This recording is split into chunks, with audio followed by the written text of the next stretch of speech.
This podcast has mature language, not intended for underage viewers. Street cred sports. Street cred sports. I'm crossing over. I'm Euro stepping. Hello, this is Keenan of Street Cred Sports Training, and welcome to another episode of Time to Ball. This would be episode 61, if I'm not mistaken. This is kind of special. It's going to be a quick meeting. I'm trying to do something Zoom-wise to expand the empire. So don't get used to seeing his face on TV because it's not going to be there all the time. So what we're going to do is I'm waiting to see if Chad Growth of Erico's basketball is going to chime in through the link. If he doesn't, we'll try again. He's real busy. I know he has a tournament coming this weekend that we were going to speak on, an Easter Classic that he does. We also have the Final Four next week, and I'm actually going to be going up there. So we have a few things going on, and we just wanted to jump on, see how this works. I'm doing this Zoom thing, so how y'all doing? Okay. But in the meantime, if he's not able to come on, I'm going to do a short podcast just because I was going to make this for him. So, okay. All right. So it's March Madness, as I said. And right now we have men's and women's NCAA. I've been watching both. And I got to tell you, the women's, man, I've been saying it all along. I can't name more than maybe 3 or 4 NCAA players. I probably could name more, but like that I just know. Yeah. Women's side, I can name them. First thing I want to talk about is what I call low ball IQ.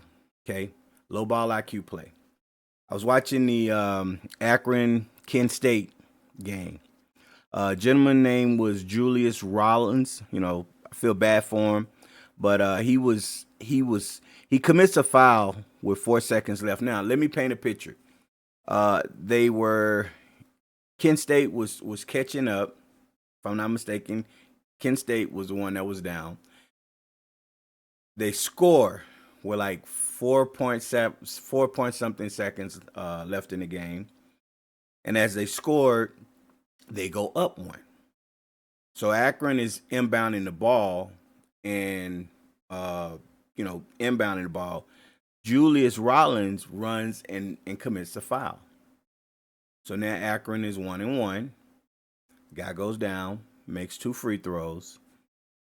Kent State tries to get a shot at the end, but it didn't work out. So they lose the game.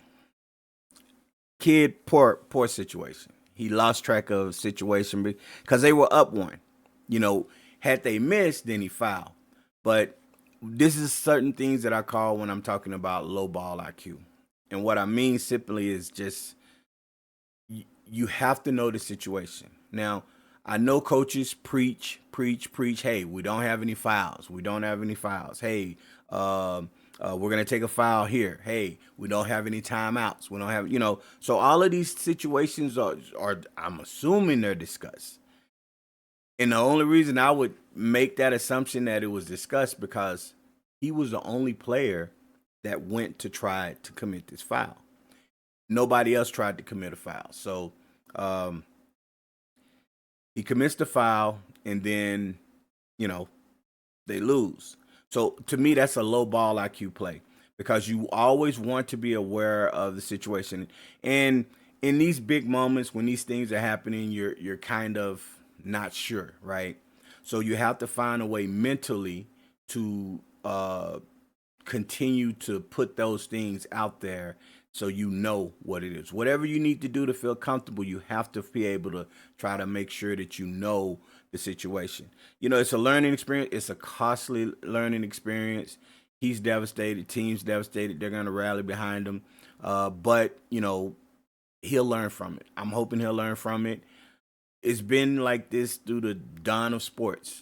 Sometimes you just like that and you process something different, and then next thing you know, you're making a play that you shouldn't have tried to attempt. So I'm bringing it up to not trying to bring up this kid. Like, heart goes out to him. I'm just bringing up the fact that it's what we call a low IQ ball play, right? Because the IQ at that point, it doesn't mean that this kid is a dummy or he doesn't know game. I'm saying at that point he had a mental lapse. Now we can name it different things, and I just that's kind of the way I put it. It's a teachable moment, but in reality, these are things that you want to try. If you're playing sports, you want to try to make sure you hold you get a grasp on and you try to keep from happening. Okay. Um, I just want to mention some of these games have been electric, especially on the women's side. We're in the Sweet 16, and on the women's side, like I said, I want to see Paige, I want to see Caitlin Clark, I want to see my girl Juju. I want to see South Carolina's girls, Angel Reese, Vanderland, a lot of girls. Go on and on. But since this is a quick episode, I can't be on too long for everything. But I want to see as they play. None of these teams got knocked out early on both sides. So as they get closer to win the Sweet 16, we're gonna start to see really good matchups, right? So I'm intrigued. I hope you're intrigued. Turn on those women's games. Those girls are balling. Those guys are balling. Everybody's balling, and it's a good time for basketball. Okay. All right. So let me get into my basketball ideology. All right. Now, what I want to talk about, a couple of things. First thing I want to talk about is I was watching Stanford play Iowa State on the women's side. Uh, Stanford's best player, Brinks, I think her last name is, defensive player of the year. She's a baller, right? So there's a sequence where she boxed out her the person she was guarding. She boxed her out. Her teammate didn't box out her person that she was guarding, and that person was able to just run around and run to get the rebound. So as Brinks was going to get the rebound, this player was already up in front of her. She wasn't aware of it, and she picked up a foul. Now, yeah, it happens. Thing was, she was pissed. She was pissed at her teammate, and she called her out right there and told her, "Box out, box out." Now she ends up fouling out of the game, and that foul, I mean, they go on to win. Stanford wins, but that foul was pivotal because had she not got it, she wouldn't have, fouled out later on. But as she's going to the bench, she's yelling and screaming, and she's telling the coaches and telling the other players, box out, right? So she was in her face. What I love was her teammate didn't respond, make any crazy comments. She took it. She owned it because she knew she was wrong. She knew her teammate was right. And I would expect if it was the flip side, it would have been the same thing. So what I'm talking about is accountability. Okay? You got to have accountability when you're playing sports. If you don't have accountability, you can't play sports because you're going to make mistakes. You're going to be in the wrong mindset sometimes. You're not going to run the play correctly. Defensively, offensively, it's going to happen. You're not going to move quick as you need to, and you need to have your ass called out when it's time. Okay, so that was great to see. I really, really enjoyed that because you should be able to get on your teammates. Okay, all right. I have a question, and this is I think it's a question I was just thinking about because I was watching how coaches were fired, they were let go, and my question, because I'm always interested in recruiting with how some college coaches recruit, and some college coaches, a lot of them, they have a type, meaning if said person doesn't fit that person's profile, they're not looking at recruiting them.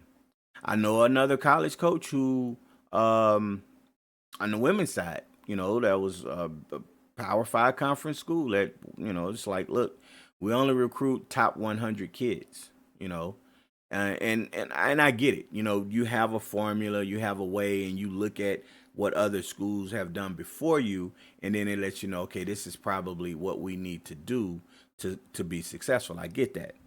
But then there are kids out there that can play, that maybe just not got the exposure, but they can ball with the rest of them. And that is why what I have a problem with coaches. All right, yeah, I get it. Your staff is looking at this type of player, but if somebody who's reputable, who knows, tells you, look, this kid can play, why not take a look at him? So here's my question: if you have a bad season 2 years in a row, is it the coaching? Is it the type of player that you recruit? Or is it the system and philosophy that your coaching staff has had? And the reason I ask that question is because if that is the thing where you have these things going on, then ultimately my question would be, why not take a look outside the box? So if there's certain type of players you're recruiting and those players aren't producing, why not look for another type of player so you can have something different than what you had before, right? Why not? If you have the players but your philosophy is off, why not look at a different philosophy? If your system is such that it's not conducive to, oh, look at that on Zoom, conducive. Okay, if your system's not conducive to the style of play that you need to have, and I give you an example. If you have a recruited a team that can get up and down the floor, why not play to that team's strength? If you have a team that you need to slow it down for, why not play for to that team's strength? So as a coach, you should be able to figure those things out and expand. But the reason I ask is because there are tons of programs where coaches get fired after 3 or 4 years, and then you look at their record, and their record was terrible, like 12-70 or something. I'm just throwing numbers out there, but they don't win a lot. So I'm asking all that to say there are kids out across the country that can actually play. Other thing is, they're probably not going to be any worse than what you have. Why not take a look at them? Why not take a look at some kids that may be under the radar? Because the star system to me is really overrated. 5-star prospect, 3-star prospect, 4. And I get why you do it, because you put these labels and now coaches gravitate to them. But you're not everywhere. You're not everywhere across the country. And if you have reputable people that are certain places that can say, hey, this kid's not rated, but you put this kid with these kids, and that kid's going to be exceptional. So I'm just curious, what do y'all think? What do y'all think, coaches should look at doing? Because, it's one of those things. If you're not winning, if you're losing a lot, you need to try something different. And I've had some really not heated discussions, I'll say spirited discussions with coaches about, the type of player that they want versus, hey, man, this kid can play, but he doesn't fit your mold. Okay, I get it. All right, so last thing really quick is confidence. Okay? Confidence. What is confidence? Confidence is the ability to not be afraid to make mistakes. I tell my players, if you're confident, you will see levels of your game raised that you didn't even know you had. I tell my players, confidence is the ability to know, and look, I'm not reciting some, dictionary or something. It's just kind of how I'm flowing. Confidence is, to me, is the ability to understand what you're doing. So let me give you an example. I always tell parents there are 4 reasons that kids don't that they lack confidence. First reason is they're afraid to miss, right? They don't want to shoot the shot because they're afraid they're not going to make it. Second reason is they are afraid to get their shot blocked, or They're afraid to get shot blocked. They're afraid to get fouled. A lot of kids don't like contact. It's weird. Third reason is, you know, coaches will yell at kids for making a mistake. So, and then they take them out. Now, I'm not saying coaches can't get on kids. This is a different type of thing. I'm not talking about, hey, I said we're running this play and you're not running it. I'm just saying you put a kid in there and that kid is so afraid to do anything because he or she knows that if I make a mistake, coach is going to take me out and I'm probably not going to play. So they become passive because they want to stay in the game. Last one is they're not understanding they want to attempt to do something. They just don't understand what they need to do. So they're not sure, they pass it because they could be a play they're running. And in this play, as they cut across and they catch the ball, they're not sure at this point, what do I have available? So what they do is they just kind of stand there and hold the ball like this, and then they look to pass. And they don't do what I call pre-reads, trying to understand the offense they're running and the defense they're playing against, right? So confidence to me is when you are able to understand these things, not be afraid to shoot, not be afraid to get your shot blocked because it's going to happen, or get contact. Sometimes you got to just, put the coaches yelling out of your head and just focus and play. Because some coaches aren't going to be happy regardless. But if you play, what I tell players is, you make that shot, you make that play, they're gonna go from, no, don't do that. Okay, good shot. No. Okay, good shot. Hey, keep shooting, right? It's that confidence. You have to have confidence in yourself really before anybody else does. And then if you know the play and understand what you're doing, then these things will ultimately guide you to be able to have a better showing. Okay, because if you know what the play is, you know how you're going to get your shot, you're going to be able to go. So it's like taking a test. Now, the reason I bring this out is because I was doing the Conference USA tournament. One of the UTEP players, gosh, I forgot to get his name, but I was focusing on what he said. It was about confidence. Player said he has been working on his confidence this year, right? He said the coach never lost confidence in him, and that was key. Let me read that again. Let me say that again. He's been working on his confidence all year. Confidence probably went up, confidence probably went down. And in the tournament, he started to have some of his best games. He was putting it together. His statement was he knew that his coach never lost confidence in him. Because the coach didn't lose confidence in him, he knew that he was going to not lose confidence in himself. I would say had the coach lost confidence in him, maybe benched him. Some people, they need certain things to perform. Others don't.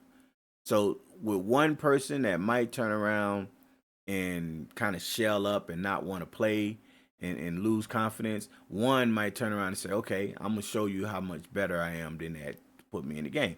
It's kind of a, weighing your things, weighing your options kind of thing when you start looking at the different ways different people react to stuff. But I'm just focusing on the fact that the coach had confidence in him. Imagine if coaches, I'm not saying baby, that's a different conversation. If coaches had confidence enough to let kids know, hey, I believe in you and I trust you.